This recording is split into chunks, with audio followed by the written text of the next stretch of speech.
প্রতিদিনের মতোই রেডি হয়ে সকাল ৯টায় হোটেলের নিচে চলে আসলাম। আর এসেই দেখলাম যে সবাই রেডি হয়ে চলে এসেছে। আর এই ছোট্ট বেবিটা আমাদের এই ৬৫ জনের জার্নিতে পুরো ১০ দিন আমাদের সাথে আছে। আজকে একেবারে বাচ্চাদের মেলা বসেছে। এতদিন একটু বড় সাইজের বেবিগুলো দেখেছি, কিন্তু আজকে দেখলাম যে একেবারেই সকাল সকাল ছোট ছোট সাইজের বেবিগুলো খুব সুন্দর করে রাইডিং করছে। সকাল সকাল ওদেরকে দেখে নিজের বাচ্চাদের কথা মনে পড়ে গেল। পুরো 10টা দিন আমি ওদেরকে ছেড়ে এখানে এসেছি, এবং সকালবেলা যখন ঘুম থেকে উঠে রেডি হয়ে এই হোটেলের নিচে চলে আসি, তখন বাচ্চাদের এই খেলাধুলা দেখে নিজের বাচ্চাদের কথা আসলে মনে পড়ে যায়। আসলে আমি এতদিন বাচ্চাদেরকে ছেড়ে কোথাও থাকিনি, এই প্রথমবারের মতো আমি 3টা বাচ্চাকে রেখেই আমি 10 দিনের মতো চলে এসেছি চায়না ট্রিপে। আজকে আমাদের হোলসেল মার্কেটগুলো এক্সপ্লোর করার লাস্ট দিন। আজকেই আমাদেরকে সব কাজ টাজ শেষ করে প্যাকিং করে রাখতে হবে, কারণ কালকে আমরা চায়না থেকে একেবারের জন্য বিদায় নিয়ে নিব।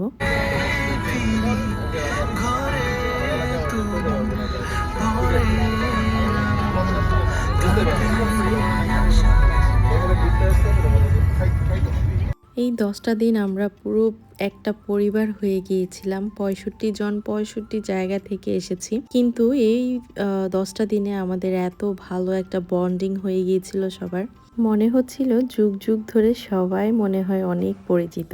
কথা বলতে বলতে জুতার হোলসেল মার্কেটে চলে আসলাম, আর এমন একটা শপের সামনে এসে আমার চোখ এসে আটকে গেল। মানে শুধু আমার না, আমাদের সবারই। এই যে আমি যে জুতা পরে আছি, সেম টু সেম জুতার কোম্পানি আমি পেয়ে গেলাম, যাদের ফ্যাক্টরি আছে, এবং আমরা তাদের শোরুমে চলে এসেছি। এখানে জাস্ট এক পিস করে তারা স্যাম্পল রেখেছে। আমরা স্যাম্পল দেখে পছন্দ করে দামাদামি করে তারপরে অর্ডার করব। সেম জুতোগুলো বাংলাদেশে আমি বায়ারের মাধ্যমে নিয়েছিলাম আজ থেকে 2 মাস আগে, আর এখন আমি একেবারে ডিরেক্টলি সাপ্লায়ার পেয়ে গিয়েছি, তাদের ফ্যাক্টরি পেয়ে গিয়েছি। এটার মতো আসলে খুশির বিষয় আর কিছুই হতে পারে না। অলরেডি আমাদের শিপমেন্ট চলে এসেছে। এই বক্সগুলো, হ্যাঁ, ক্যারি বলতে আমাদেরকে এক্সট্রা চার্জ দিয়ে নিতে হবে এই বক্সগুলো। তো আমরা আসলে আগে মালটা চেক করে নিচ্ছি, এরপরে হচ্ছে যে আমরা এগুলো বক্স করে ফেলবো আবার। এই 2টো কার্টুন মাত্র এসেছে, আরগুলো আসার পথে অন দা ওয়ে।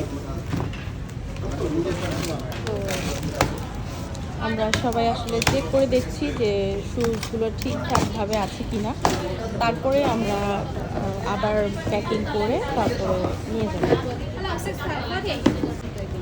হ্যাঁ, এই জুতাটা সম্ভবত আমার। চেক করে নিচ্ছি। মিলিয়ে আসলে জুতোগুলো বুঝে নিচ্ছে এবং আমাদেরকেও বুঝিয়ে দিচ্ছে। এরপরে আরো অনেকগুলো কার্টুন আসবে, আর ওই কার্টুনগুলো আমাদের কুরিয়ারে যাবে।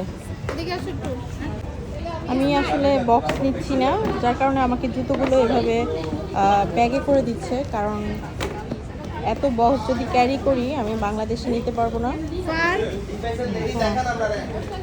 সারাদিন কাজ করতে করতে খাবার সময় একদমই পাইনি। এর আগে একদিন আমরা জায়তুন রেস্টুরেন্টে এসেছিলাম। চিন্তা করলাম আমরা যেহেতু কালকে চলেই যাব, এখানে আরেকবার আমরা ট্রাই করতে পারি, কারণ এর আগের দিন যখন আমরা এসেছিলাম তখন রাত হয়ে গিয়েছিল, ওদের রেস্টুরেন্ট বন্ধ হয়ে গিয়েছিল, আমরা খেতে পারিনি। লাস্ট টাইম ইন্ডিয়া চেন্নাইতে আমার 2-3 বার যাওয়ার পরে জায়তুন রেস্টুরেন্টের অভিজ্ঞতা খুবই ভালো ছিল, যার কারণে আমি বাংলাদেশে এসে নিজের ওনারশিপে জায়তুন রেস্টুরেন্ট খুলি। আর চায়নাতে এসে যখন আমি জায়তুন রেস্টুরেন্টের নাম শুনি, তখন আমার একটা ইচ্ছা জাগলো, যত দূরেই হোক না কেন আমি এই রেস্টুরেন্টের খাবার ট্রাই করব, এবং আমি শেষমেশ চলেও আসলাম। আর এসে আমি একটু অবাক হয়েছি যে ছোট্ট একটা রেস্টুরেন্ট, চেন্নাইতে যেরকম অনেক বড় একটা রেস্টুরেন্ট দেখেছি, কিন্তু এখানকার রেস্টুরেন্টটা খুবই ছোট, মানে হাতে গোনা 20-25 জন বসতে পারবে। তাই আমি একটু অবাক হচ্ছিলাম যে খাবারের মানটা কেমন হয়, কারণ এক কথায় ইন্টেরিয়র এবং যে পরিবেশটা আমাদের দেশের বাংলা হোটেল, ছোটখাটো যে বাংলা হোটেলগুলো সেগুলোর মতো আমার কাছে মনে হয়েছে। খাবার অর্ডারের কিছুক্ষণের মধ্যেই আমাদের খাবার চলে এসেছে, আর খাবারগুলো দেখে মোটামুটি ভালোই মনে হচ্ছিল। বিপত্তিটা ঘটলো তখনই যখন কিনা আমি খাবারের একটা বাইট মুখে দিলাম। ভাই, এত এত মজার খাবার আমার লাইফে আমি আর কখনো টেস্ট করিনি। আমার এত এত রেস্টুরেন্টের অভিজ্ঞতা আছে, এত এত জায়গায় আমি খেয়েছি আলহামদুলিল্লাহ, কিন্তু চায়নায় এসে এই জায়তুন রেস্টুরেন্টের খাবারের অভিজ্ঞতা আমার সারা জীবনের থাকবে। ট্রাস্ট মি, যারাই চায়নাতে আসেন না কেন এই জায়তুন রেস্টুরেন্টে 100% খাবার ট্রাই করবেন। 2টা ডিশ অর্ডার করার পরে এরপর আমি একটার পর একটা অর্ডার করেই যাচ্ছিলাম। আমার মনে হয় আমি 6 থেকে 7টা আইটেম ওদের ট্রাই করেছি ওই দিন। 3000 টাকা গাড়ি ভাড়া দিয়ে গিয়ে প্রায় আমি 6000 টাকার খাবার খেয়ে এসেছি। টোটাল আমার 9000 টাকার মতো কস্টিং পড়েছে। এটা আমাদের বাংলাদেশের 5 স্টার হোটেলের এক বেলার খাবার কস্টিং। কিন্তু ট্রাস্ট মি, 5 স্টার থেকে আমার কাছে এখানকার খাবার অনেক অনেক ভালো লেগেছে। খাবার টাবার শেষ করে আমরা হোটেলের উদ্দেশ্যে চলে আসলাম এবং হোটেলে এসেই আমরা যেহেতু লাগেজ প্যাক করতে হবে, শপিং গুলো আজকে কি কি করেছিলাম সেগুলো এক নজর দেখে নিচ্ছিলাম, কারণ বিশেষ করে সবকিছুই স্যাম্পলের অংশ বিশেষ ছিল। সবকিছু শেষ করে হোটেলের নিচে আবার চলে আসলাম, কারণ আজকেই হচ্ছে লাস্ট নাইট আমাদের এই হোটেলের নিচে এবং চায়না ট্যুরের লাস্ট নাইট। তাই ওই দিন রাতে আমরা সবাই চিন্তা করলাম যে সারা রাত আমরা আড্ডা দিয়ে গল্প করে এবং লাগেজ প্যাক করেই ওই রাতটা কাটিয়ে দিব। তো সবাই মিলে খুব সুন্দর করে আসলে আমরা গল্প করছিলাম, আর আমি চারপাশটা বারবার ঘুরে ফিরে দেখছিলাম আর একটু ভিডিও করে নিচ্ছিলাম। স্মৃতি হিসেবে থেকে যাবে সারা জীবন। কালকে এই টাইমটাতে হয়তো আমি বাংলাদেশে থাকবো।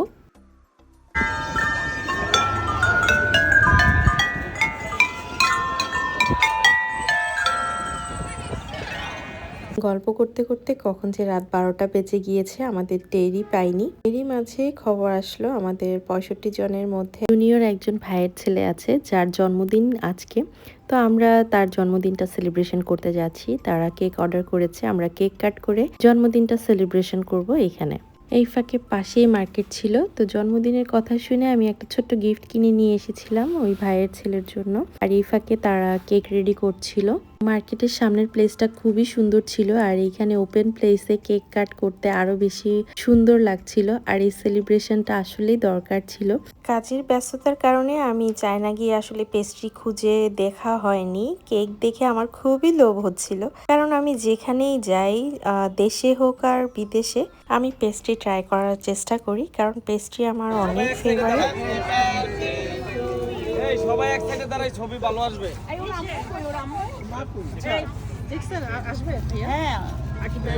যেহেতু কেকের ফ্যাক্টরি আছে আমার, তাই এই কেকের প্রতি ফ্যাসিনেশনটা আমার অনেক দিনের। আমি বিভিন্ন জায়গায় কেক ট্রাই করে আমি চেষ্টা করি আমার ফ্যাক্টরিতে কেকের মানটা যেন আরো ভালো করতে পারি। বার্থডে বয়কে তার আব্বু আম্মু কেক খাইয়ে দিচ্ছিল। ভাইয়ার ভাবির এই একটাই ছেলে এবং খুবই আদরের সন্তান। সবাই খুব মজা করে কেক কাট করে যে যার মতো করে নিয়ে নিচ্ছিলাম। কেকটা খুবই মজার ছিল, নেক্সট টাইম গেলে আমার আবার ট্রাই করা হবে।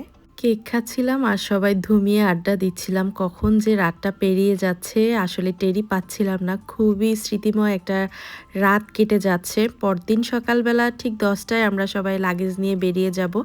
আড্ডা দেওয়ার মোটেও সময় নেই, তাই এই কনকনে ঠান্ডা বাতাসের মধ্যে কেক উপভোগ করছিলাম আর জমিয়ে আড্ডা দিচ্ছিলাম সবাই।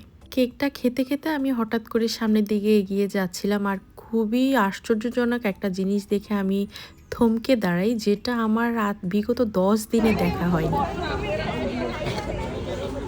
এই আমাদের গ্রুপ ট্যুরের মধ্যে এই মেয়েটাকে তো আগে দেখা হয় নাই। এই মেয়েটাকে, ওমা, এটা কি আপনি? হ্যাঁ আমি, দাড়িওয়ালা। ও আচ্ছা, আমি তো পেছন থেকে ভাবছি কি রে, আমাদের গ্রুপের মধ্যে এই মেয়েটা কোত্থেকে আসলো আজকে নতুন করে। এগুলা কিন্তু আপলোড করে। আবারও এরকম একটা রাতের অপেক্ষায় আছি, জানি না কখনো আবার একসাথে এরকম ট্রিপ হবে কিনা। সারা জীবন স্মৃতিময় হয়ে থাকলো এই ট্যুরটা। এত এত কথা বললাম, ইন্ট্রোটাই দেওয়া হয়নি। আসসালামু আলাইকুম, রিতাস র্যান্ডম ক্লিক থেকে চলে আসলাম চায়না ট্যুরের আরেকটা পার্ট নিয়ে ভিয়েনা ইন্টারন্যাশনাল হোটেলের সামনে থেকে।